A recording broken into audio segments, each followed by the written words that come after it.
Kurt Cobain, the Nirvana frontman who defined grunge rock, left his fans wanting a lot more.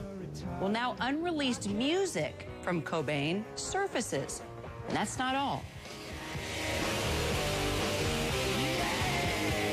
Headlines 18 years after he died, his unfulfilled potential and the trail he was blazing in music and culture. All that inspiration, Cobain, the muse, behind this new book, Letters to Kurt. The author, Cobain's close friend and former Hole guitarist with Courtney Love, Eric Erlandson, joins her live from L.A. Eric, I get it. You're a songwriter, a crafted wordsmith, a musician. It makes sense that you would express yourself through something like this titled Letters to Kurt. So let me ask you, 18 years later, what are you writing to your friend Kurt Cobain?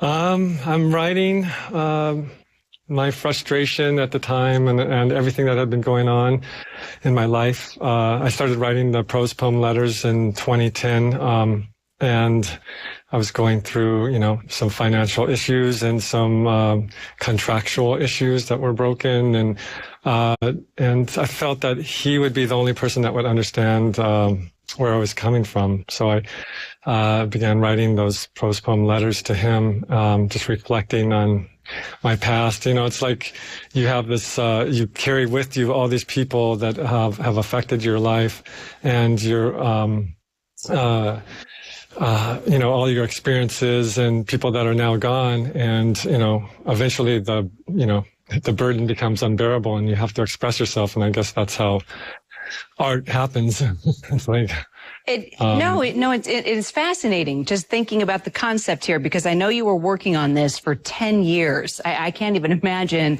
the personal and emotional journey. So I'm curious, as you were writing these letters and as you were thinking about him and thinking about his demons, your demons, everything that both of you struggled with, did you get inspiration? Did you hear him? Did you feel him? Did anything happen within the decade you were working on this book? Well, I've been writing, trying to write like a standard rock memoir for those 10 years, and it wasn't working.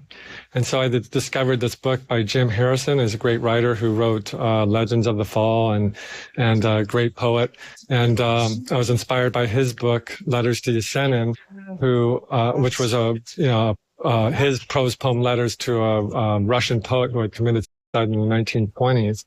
And so I started writing my own letters to Kurt as a muse, and sure enough, like the strong voice came through me, and yes, I began feeling like his presence, because I was reflecting so much on the past and where I had been, and my life in whole, and my life working with being around him and seeing his creative genius. What about Courtney Love, Eric? Have you had a chance to talk with her about this book or receive feedback from her?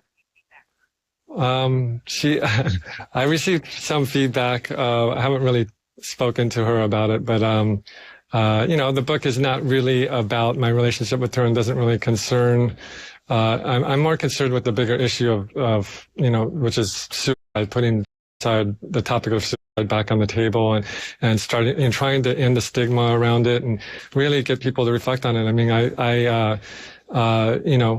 somebody sent me an email, a fan sent me an email like a few weeks ago that they had just finished reading my book, and then they just got word that their best friend had committed suicide, this 19-year-old girl. And that's really what the book is. Those are the people the book is for. It's not, it's not really concerned with Courtney, but I think she's supportive of all my artistic endeavors as I'm supportive of hers. So. Well, let me ask you about this. I don't know if it's just music, recording for fun, or if these were actual songs, but the buzz out there now about these unreleased songs that Kurt Cobain had been working on before he died. Do you know anything about that? Were you there? Were you a part of those jam sessions? Yes. I think I was misquoted and, you know, words were taken out of context, but he was not recording a solo album per se. He was not going in the studio and recording.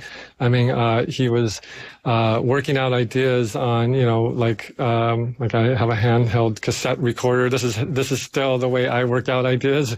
And that's how he was working out his ideas in his bedroom. He'd have like a cassette, recording him. Any gems, Eric? Any gems in there? Yeah, and I think there's moments where he did a cover of an old song that from his childhood, and it's really sweet and heartbreaking. And there's What's stuff the cover? there. I've heard a lot of. Can you tell me? You're gonna ask. No, it's a secret. But no, we want to know. Yeah, but it's it's just I think Mop Tops, and he's like. So it wasn't, he wasn't actually recording a solo album. That was like, I never said that. It's just, he was working out ideas, and I was lucky to be around him right before he went missing. And I actually recorded something with him working on one of his songs that was called Do, Re, and Me, or Do, Re, Mi, as it appeared on the Nirvana box set. Wow. And it showed that he was going in a different direction. And I really, love that direction. But the real point I was trying to make with that comment was that when someone commits suicide, they're not only cutting their life short, but they're cutting their music and their gifts and their talents. They're cutting them out of the big book we're all writing together, with all our creative endeavors, and so then the world suffers for it. And that's really the point I was trying to make with, how tragic it is, and how we should be talking about that more instead of talking about this obsession with fame. And, I was speculating, where he would have gone, and speculation is kind of empty. It's not really what's really important is that he is gone, and this week it's the 20-year anniversary of the LA riots, and I was around him during the LA riots here in LA, so just memories like that come back to me all the time, about how tragic, like seeing how creative he was, and all the songs he was working on, and then they don't exist, and the world is just, we're still missing him greatly, well, I think, and you could tell by the state of music right now. Yeah, no, and I think a lot of fans would love to hear those cassettes. Before I let you go, Eric, is it possible that those cassettes will be released? Will fans be able to hear them? I hope that someday somebody puts them together. Unfortunately, I think I'm probably one of the few people on the planet that's heard them. And, wow. And I think that, I don't own them and I don't control them, but there are little gems that, I think people would appreciate if they could hear them. But thanks for sharing a big part of your heart with me this morning, Eric. I appreciate it. Thank you. Thanks for having me.